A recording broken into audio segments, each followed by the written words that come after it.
Hello and welcome और welcome back to door to divinity 805। आज की वीडियो में आपका बहुत बहुत स्वागत है। मैं आशा करती हूँ आप सब बहुत अच्छा कर रहे होंगे। तो आज का जो वीडियो है वो वर्गों के लिए है, यानी कि अगर आपकी कन्या राशि है तो आप इस वीडियो को देख सकते हैं। आज हम देखेंगे कि 16 जून से लेकर 22 जून के बीच में आप लोगों के लिए क्या मैसेजेस हैं, आप लोगों के लिए क्या गाइडेंस है। तो वीडियो स्टार्ट करने से पहले मैं बोलना चाहूँगी कि मैं एक कार्ड लूँगी आप लोगों के गाइडेंस के लिए कि आप क्या कर सकते हैं इस वीक में, और 2 कार्ड्स प्रिडिक्शन के लिए, यानी कि आप क्या एक्सपेक्ट कर सकते हैं इस वीक में क्या हो रहा है। ठीक है। और रीडिंग स्टार्ट करने से पहले मैं बोलना चाहूँगी कि ये एक जनरल रीडिंग है, इसलिए प्लीज़ उन्हीं मैसेजेस को लीजिएगा जो आपसे रेजोनेट करते हैं। और आप इस वीडियो को पॉज करके भी थोड़ी शॉर्ट मेडिटेशन कर सकते हैं, या एक इंटेंशन सेट कर सकते हैं डीप ब्रेथ लेके कि मेरे लिए जो भी गाइडेंस इंपॉर्टेंट है इस टाइम पे, यूनिवर्स अपने आप मेरे लिए रास्ते बना दे उस तक पहुंचने के।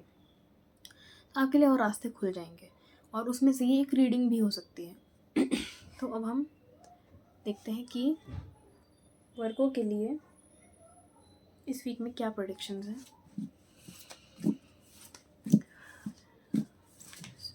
16 जून से लेके 22 जून के बीच में वर्गों के लिए क्या प्रेडिक्शंस हैं। 8 ऑफ सॉर्ड्स,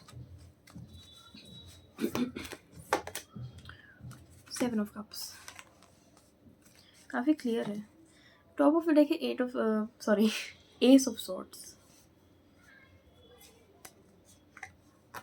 उसके बाद अगर आपके लिए मैं गाइडेंस देखूँ, गाइडेंस क्या है वर्गों के लिए।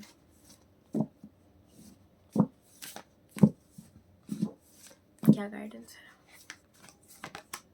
मैजिशियन, मैंने शफल करते हुए ना वो भी देखा था, नाइट ऑफ कप्स, तो मैं उसको भी कंसिडर करना चाहूँगी, याद रखना चाहूँगी। आप लोगों के लिए अगर प्रेडिक्शन देखी जाए तो वर्गो सबसे पहले तो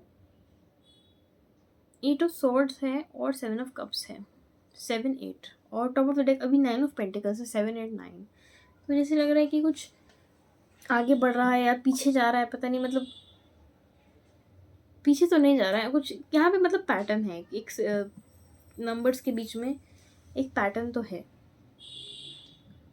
इसके अलावा इस वीक में ये हो सकता है कि आप लोग ऐसा महसूस करें कि आप लोगों के आसपास बहुत सारी चॉइसेस हैं, आपको कोई डिसीजन लेना है और बहुत सारी चॉइसेस हैं, या आप बहुत सारे तरीके से कोई चीज़ को करना चाह रहे हैं, या कुछ है यहाँ पे जहाँ पे आपके पास ये सिर्फ एक चॉइस नहीं है, सिर्फ एक क्लियर कट डिसीजन नहीं है, बट आपको समझ में नहीं आ रहा कि मुझे क्या चूज़ करना चाहिए। और आप शायद थोड़ा सा इस वजह से रिस्ट्रिक्टेड फील कर रहे हैं, या किसी और रीज़न की वजह से रिस्ट्रिक्टेड फील कर रहे हैं इस वीक के अंदर। बट आपको ये लग रहा है कि यहाँ पे बहुत फ्री फ्लोइंग मूवमेंट नहीं हो पा रही है। आई थिंक यहाँ पे मेंटल एंजाइटी, या मतलब यहाँ पे मेंटल एस्पेक्ट ज़्यादा इन्वॉल्व है आपका, बेसिकली एंजाइटी या स्ट्रेस या ओवरवेल्म्ड फील करना कि मेरे पास तो बहुत सारी चॉइसेस हैं, मेरे पास तो बहुत सारे ऑप्शंस हैं, मुझे क्या चूज़ करना चाहिए, मेरे लिए क्या बेस्ट होगा। और काफ़ी ज़्यादा अपने मन में ही सोचते विचार करते रहना, मुझे ये वाली एनर्जी यहाँ पे लग रही है इस वीक में। इनएक्टिविटी है बेसिकली ये जो एनर्जी है, 8 ऑफ सॉर्ड्स और 7 ऑफ कप्स। तो अगर मैं आप लोगों के लिए एडवाइस देखूँ तो एडवाइस में आप लोगों के लिए, जिसमें बताया 9 ऑफ कप्स मुझे दिखा था, और अभी है मैजिशियन। और हाँ, मैंने आप लोगों के लिए जब प्रेडिक्शन का शफल किया था तो top of the deck S of swords भी था। मैं एक बार इसकी बात कर लूँ पहले, फिर मैं गाइडेंस पे आऊँगी। तो हो सकता है कि आप उस तरीके से फील करें, but I think by the end of the week कुछ क्लैरिटी यहाँ पे आ सकती है।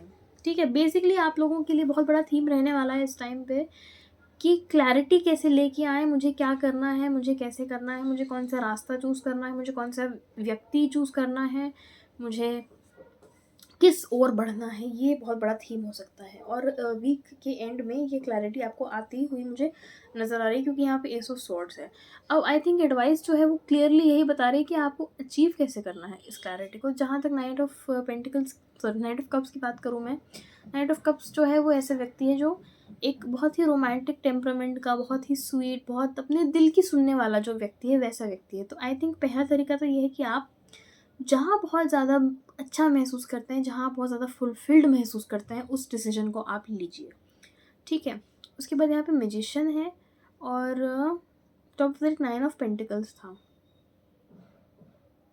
आप लोगों के लिए पता है ये भी हो सकता है कि आप अपना ही एक ऑथेंटिक नहीं, सॉरी, अपना ही एक नया, मुझे वर्ड दिमाग में नहीं आ रहा है अभी, अपने ही हिसाब से एक नया आप ऑप्शन क्रिएट करते हैं। हो सकता है कि आप सोच रहे हो कि मुझे ये भी करना है, वो भी करना है, पर क्यों ना मैं थोड़ा ये कर लूँ, थोड़ा वो कर लूँ और ऐसे-ऐसे मैं मैनेज कर लूँ हर चीज़ को।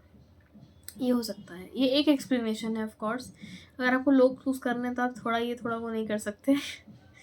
बट यहाँ पे बेसिकली ये है कि आपके पास वो टूल्स हैं, आपके पास वो नॉलेज है, वो एक्सपीरियंस है चॉइस लेने के लिए, अपने आप को असेस करने के लिए और डिसीजन मेकिंग करने के लिए, तो उस पे आप रिलाय करिए, नर्वस मत होइए। बहुत सारे ऑप्शन से ओवरवेल्म होने की कोई ज़रूरत नहीं है। आप चुनिए अपने लिए 1 या 2 ही चीज़ें जो आपको सही लग रही हैं, बट सोच समझ कर चुनिए और अपने हार्ट को फॉलो करना आई थिंक यहाँ पे बहुत अच्छा रहेगा। बस मुझे मुझे ये भी फ़ील हो रहा है कि आप बहुत अनकन्वेंशनल टाइप के व्यक्ति हैं, जिनको कुछ भी ऐसी चीज़ें करने में मज़ा नहीं आता है जो सब लोग कर रहे हैं। तो आप अपनी इस यूनिकनेस को भी एम्ब्रेस कर सकते हैं। तो ये थे आप लोगों के लिए messages. I hope this reading resonated with you. Thank you so much for watching. I will see you next week.